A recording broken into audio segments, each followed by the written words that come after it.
What's up guys, Max Scoville here for Destructoid. I'm here at E3 2014 and I just got to check out a game that we didn't really know was a thing until real recently, and that game is of course Dead Island 2. I mean, if you know how games work and they make sort of one game and then sort of a sequel, it's kind of safe to assume that they might in fact make another one, and it then is in fact a franchise. Dead Island 2 though is a very interesting animal because if you remember, the first Dead Island was introduced with this amazingly just like heartfelt, slow motion, poignant, thought-provoking trailer of like just horrors happening in slow motion in reverse, the soft music playing. And then the trailer they used to reveal Dead Island 2 is a man who's just like jogging down the Venice Beach boardwalk listening to super goofy upbeat music while a zombie apocalypse just happens behind him, and then gradually he turns into a zombie and then someone steals his shoe. That is the trailer for the game. Very silly, very goofy. I can't say it got me immediately hooked, but I'm much more curious about that than I am about any sort of sad shit with little girls falling out of windows. Now what's really interesting is the first Dead Island, you know, it definitely didn't turn out to be a super heartfelt, thought-provoking, apocalyptic, you know, look into the human soul or psyche or whatever. It was kind of a goofy game where you hit shit with oars and you drank a lot of energy drinks and ran around and looked through everyone's luggage. This one is being developed by a studio who's actually better known for making an actual thought-provoking, heartfelt, sad thing about the human condition, and that is of course Jaeger, who made Spec Ops: The Line. Everyone said that that game was just super intense and dark, and I actually couldn't get through it because it's just a shooter for the first part.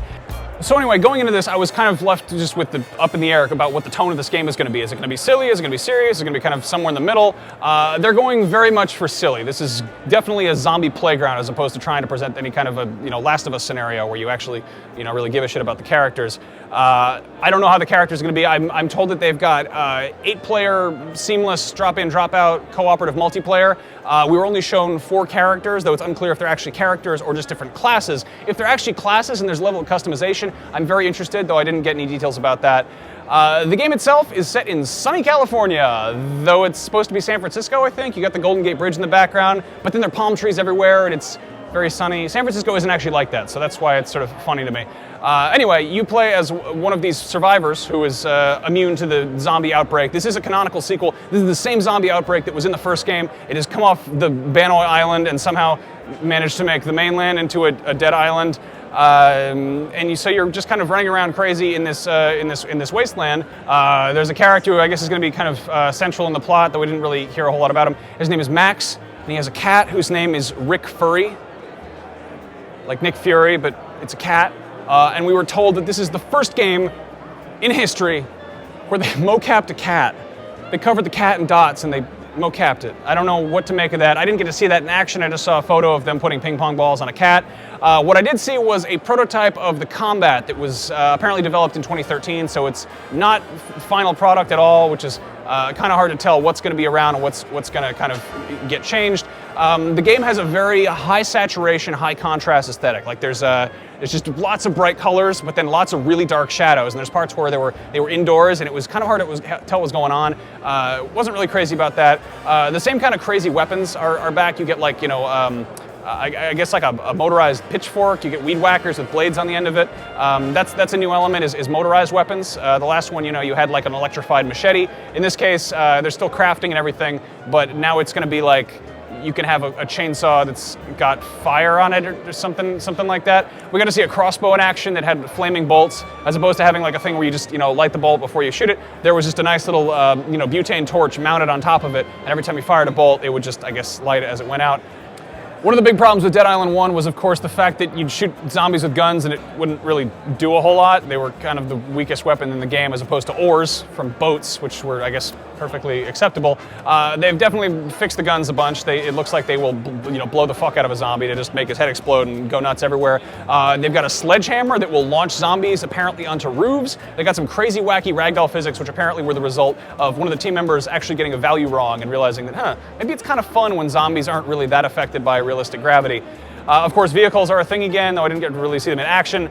I got to see a separate, kind of different prototype that was really just a look at what the game is going to look like, the final version, but it was just environments. This game is going to be running on Unreal 4. It's, again, Jaeger developing it, you know, in partnership with Deep Silver, and it looks pretty. It looks kind of like a first-person zombie game filtered through GTA 5. Like, it doesn't look like actual California. It looks like kind of a weird kind of dream state fantasy California with a bit of tongue-in-cheek, you know, poking fun at the old Sunshine State. Is it the Sunshine State? It's California. Wait a minute, Florida's a Sunshine State. So in a nutshell, my expectations about Dead Island 2 are very much guarded. You know, I felt like I was kind of jerked around with the first one. This one seems to be a little bit more honest from the get-go. They're like, here's a silly trailer and here's a game where you can knock a man's head off with a sledgehammer. How the final thing plays out is kind of going to be hard to tell because it's you know, I just saw a prototype and they stressed that it is very much a prototype.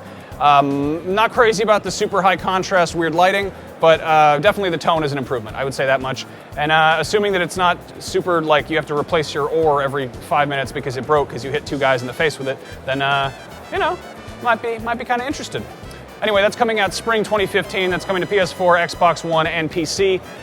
If you'd like to hear about another game that is a sequel we maybe didn't see coming, that is Homefront: The Revolution, which is also being published by Deep Silver. I will have another video up about that, and of course, plenty of other videos about what's happening here at E3 on this very channel. And if you are in fact one of those people who enjoys reading news on websites, head to Destructoid.com because there are a whole lot of very hardworking people who are running around with lanyards on, and they're seeing games, and they're writing about the games as fast as they can, and giving you as much information about games that will be coming out in 2015 as possible. Because games that are coming out in 2014, we already saw them last E3. I'm Max Scoville. Take it easy.